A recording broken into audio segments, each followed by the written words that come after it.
Welcome to another episode of AppSec Unlocked. I'm your host, Edwin Kwan, and today we have a fascinating topic to dive into, which is a fair approach to vulnerability patch prioritization. In this episode, we will explore how organizations can better prioritize vulnerabilities in their open source components using the FAIR model and EPSS. We're very lucky today because joining us is Denny Wan, who's an expert on fair analysis, who will share insights on this innovative approach. Denny, welcome to the show. Thank you very much for the opportunity. Good to speak with you again, Edwin. It's been a while since our last chat. Yes, great to have you here, Denny. Let's start by setting a stage for our discussion. So organizations today are increasingly dependent on open source software, which comes with its own set of challenges. One significant issue is the sheer volume of known vulnerabilities. Many organizations find themselves overwhelmed, unable to patch all their vulnerabilities promptly.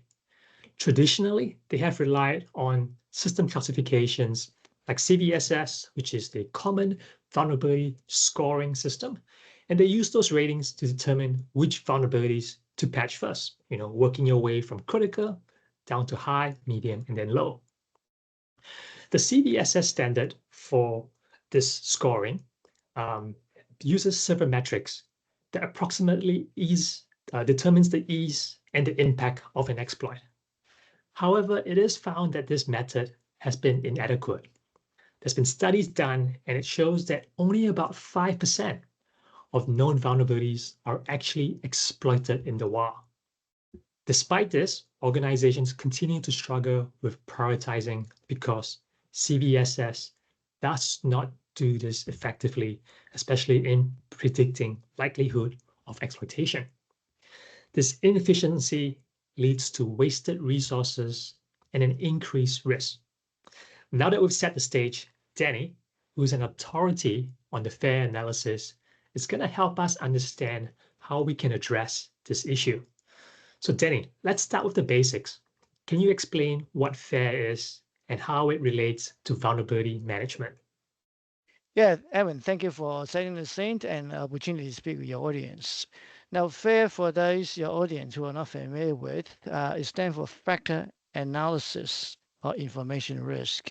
The standard was created by a gentleman. His name is Jack Jones. Your audience might not be familiar with him. And he was a CISO at Nationwide Insurance in the US in the early 2000s. And he has also taken other CISO roles since then. And in early 2000, there was still very early on of the notion of cyber risk management. And so as you do, he go to the board and ask for budget to strengthen the cybersecurity protections. And rightfully so, one executive said, okay, Jack, you can have the money, is important. But what do we get for the money? If I give you the budget, how much risk would you reduce? Is it worth the money? And in fact, let's start with how much risk do we actually have? And Jack thought about it and said, look, well, reduce risk somehow. And yeah, we need to do it. And the secretary said, okay, well, what more can I say? Well, let's approve it. But Jack, as Jack is, he's not satisfied himself, right? And that's one of the problem is, you kind of question yourself and you're talking in the mirror. And he talked to himself in the mirror and said, Jack, you got to do better. You have to be able to measure cyber risk, but how? So he started thinking about this problem very deeply and fast forwarded, some 24 years. He created the FAIR standard, which published by the Open Group, and is a taxonomy and analysis method to measure, not to treat or mitigate cyber risk, just to measure risk. Because as often they say, you can only manage what you can measure. I mean, otherwise you're like walking around in the dark without a torch and you just fumbling around, you hopefully don't trip over, right? So you have to be able to measure how far you go and are you going in the right direction? Like you get out of the house in the fire for smoke. So this is what standard, and the first standard, as I mentioned, was published by the Open Group. First publication back in 2000 So it's some like 15 years ago. So it's been vetted by the global community as a really structured and consistent way to measure cyber risk. And once you have that measurement, you can engage different executive and business unit into prioritizing just investment, not technology. So FAIR is most useful in having an informed conversations and in managing investment. Now, investment, I would just close out on this point, is not limited just to financial investment. Often we thought about, well, we don't have a budget. That's very true. But in fact, the most common resistance is not the monetary budget, is process friction. And as a joke is, if you ask the business to have, triple copy of everything, and people are going to, roll their eyes and say, you can't be serious. We can't afford slow down the business. And the most ironic thing is, even in 2024, as we are, Australian federal government still had to remind people you must update the device and use MFA. And you might wonder yourself, what year are you talking about? Do we not have NFA? Like you waiting for the key fob to send to you, or your devices, your network is so slow you cannot afford to upgrade your devices. So this is a very serious matter, and it's not because of lack of capability, it's lack of willingness to practice the most basic of cyber hygiene. Hopefully that makes sense, Edwin. Yes, no, it does. And thank you for that explanation. So I guess we got Jack and his um, desire to do better with cyber risk quantification. That gets us there now. That's right. So let's turn our attention to EPSS. So what is EPSS and how does this differ from traditional vulnerability scoring systems like CVSS? Well, in fact, EPSS stand for Exploit Prediction Security Scoring. It's a security scoring system, and it is also developed by FIRST, which is the organization who developed CVSS. It's also security scoring. The difference is in the first two letters of the acronym. No surprise here. No guess. No no price guessing. So CVS, as you mentioned before, is common vulnerability, and EPSS stands for exploit protection, and it does not replace one another. It's not a better version of CVSS. What exploit protection aimed to do is, as you mentioned, that research shown only 5% of known vulnerability as classified CVE. Usually, most of them has a CVSS rating attached to it. Unfortunately, in the last like 10 months, a lot of CVE had no longer be classified with CVSS number, which is a bit of the problem. But putting that aside, so the exploit prediction is trying to help to answer the question of all this vulnerability, which 5%? Okay, there's 5%. Which 5%? And if I know, I would probably apply those patches first, because those are the 5% that are known, and I emphasize known, to have been exploited. And EPSS specifically is looking at the 30 days historical window by collecting attack data from sensors around the world in the research partner they work with at first to identify which of those CVEs in the last 30 days and the rolling 30 days has been actually exploited, but didn't know whether it was successful. But that is in itself is a really starting point, because you can look at that and help your own prioritization decision process to determine which of those known exploited vulnerability are applicable to your asset. Because they are not asset specific, they just look at all attack patterns in the world. Then you can filter that against your own scan results and said, okay, this subset is applicable to our asset base, so we probably should look at the feasibility prioritizing those applications.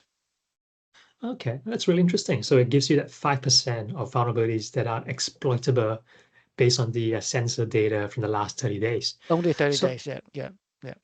so interesting. So, how can organizations integrate both EPSS and FAIR to improve their vulnerability prioritization process?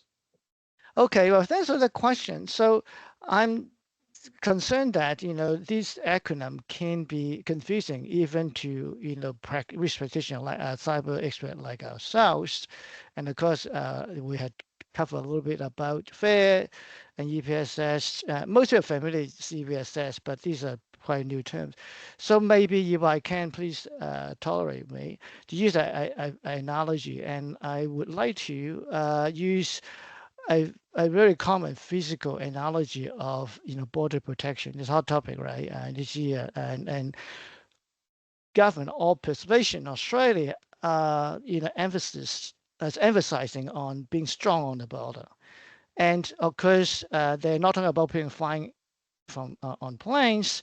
They're worried about people coming by boats, right? And there's there's another interpretation why the differences.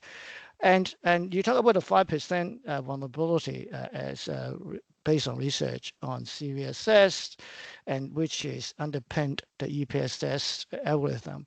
The analogy would be these like all shoreline are vulnerable, and of course you got perhaps security posts with people with binoculars, drones, and all that, as they do on the northern territory to watch for boats coming into Australian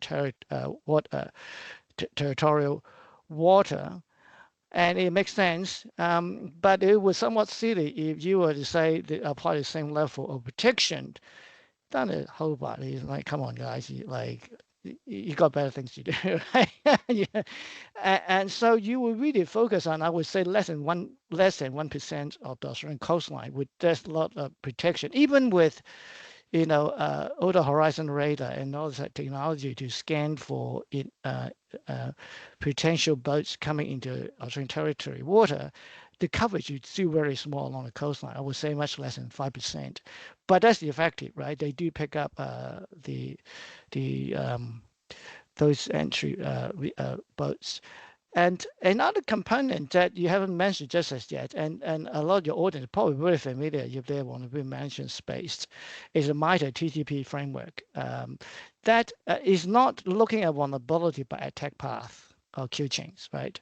And of course, the vulnerability enable those because some of the queue chains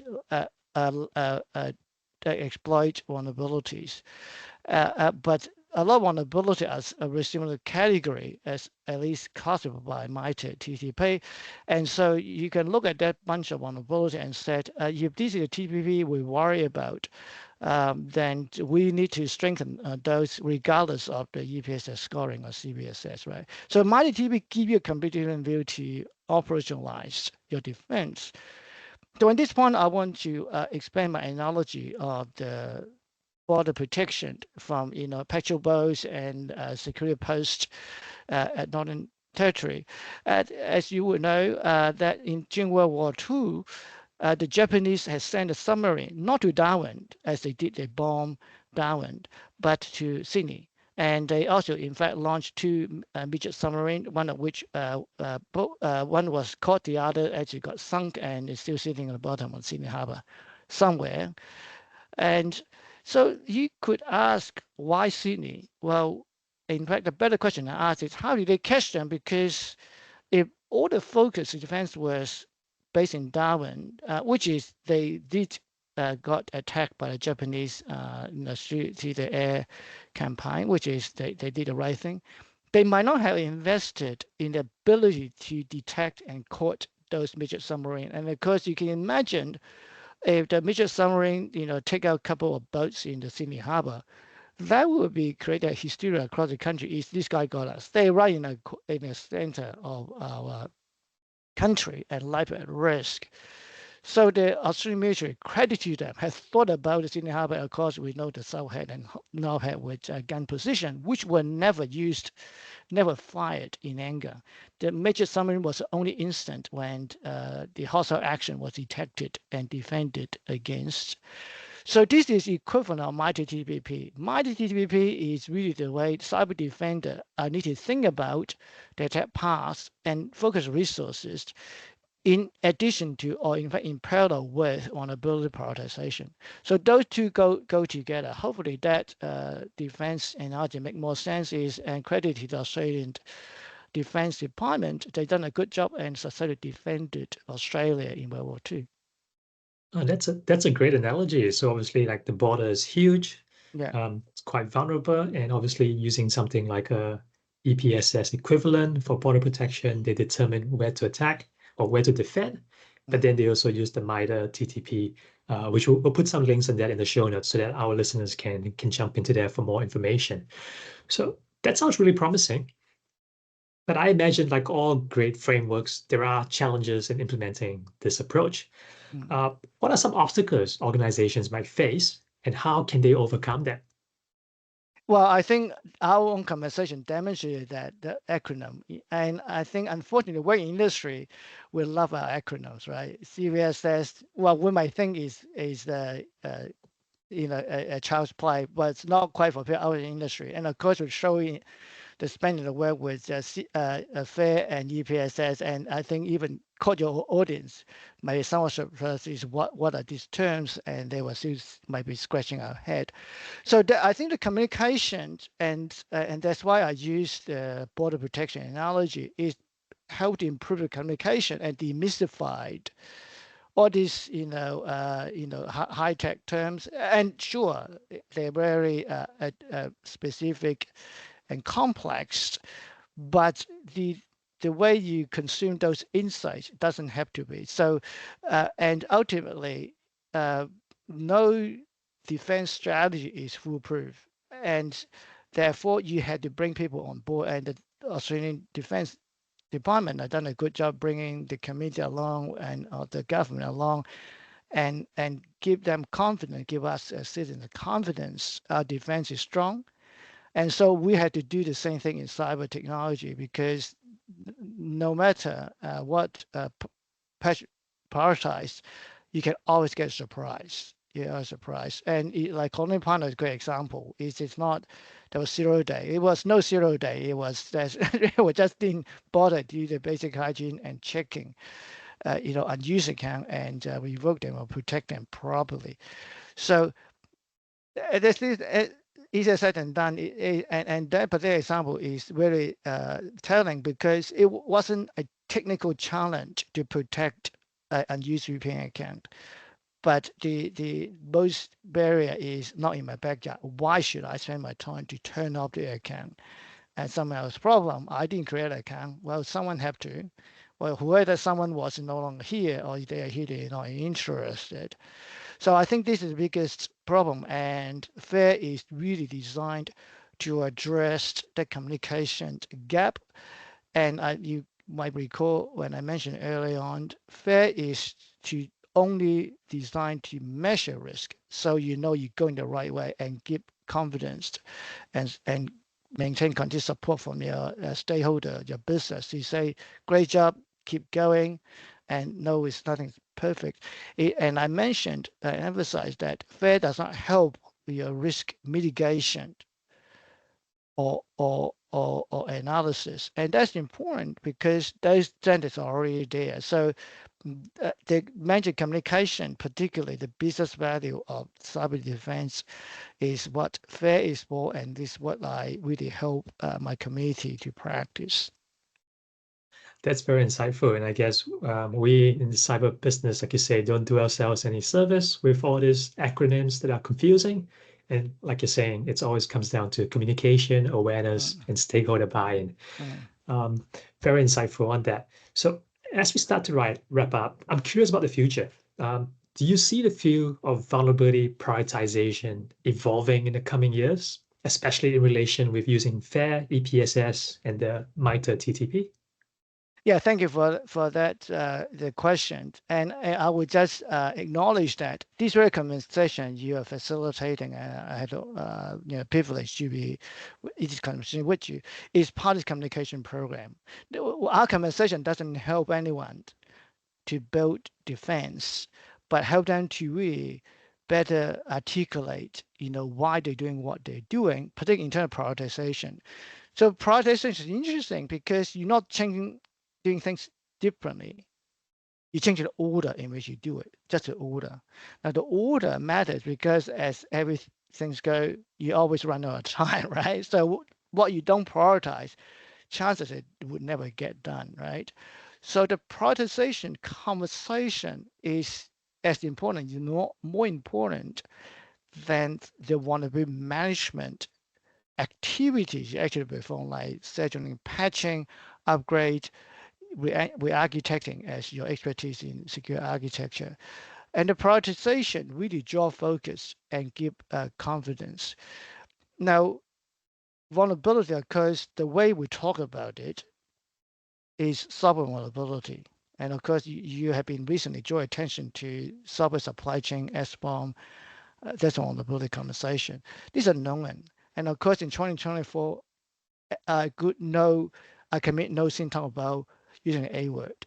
It's AI.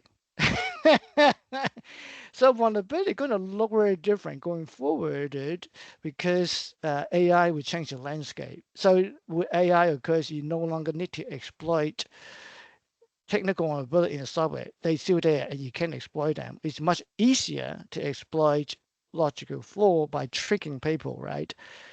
And an analogy I would use and I would pause at this point is as a infrastructure person started with Checkpoint software, deploying firewall infrastructure. When I started in the industry, we focused on next generation firewall. This is stable firewall, Checkpoint patented it. And nowadays who cares? Like your $50 home router has stable firewall. And they are stable. They don't care anymore because people stop exploiting stable vulnerability in the firewall. They just come to port 8443 and attack application level. So therefore, everyone, including Checkpoint, now move on to this what is called layer 7 firewall, where application firewall. So, we had to, as a defender, we need to live our game and really understand. That's why I mentioned about the mighty TPP. It's got to beat the bad guys as their own game because they are no longer just looking at exploitable vulnerability. They're looking at exploit path, find the easiest path of least resistance. And please share the link on our recent FAIR conference of the collaboration between the FAIR Institute and Mighty Ingenuity on applying FAIR to the Mighty TPP, the ATT and Mighty AT and CK framework to help cyber defenders to prioritize the defense informed by this attack path. Great. Oh, thank you so much for sharing that. I like what you said. It's about this framework or this approach. It's not about what needs to be done. It's about the order for which we need to do that. So that's really important. Yeah. Denny, thank you so much for sharing your expertise with us today, your insights into using FAIR, EPSS, the MITRE TPP for vulnerability prioritization has been valuable. Those resources you're going to share with me, I'm going to put them in the show notes so that all our viewers can listen to that. And to our listeners, thank you for tuning into AppSec Unlocked. I hope this episode has provided you with actionable insights to improve your organization's approach to vulnerability management. If you enjoyed this discussion, please subscribe to our podcast and leave us a message. And until next time, stay secure. Thank you. Thank you.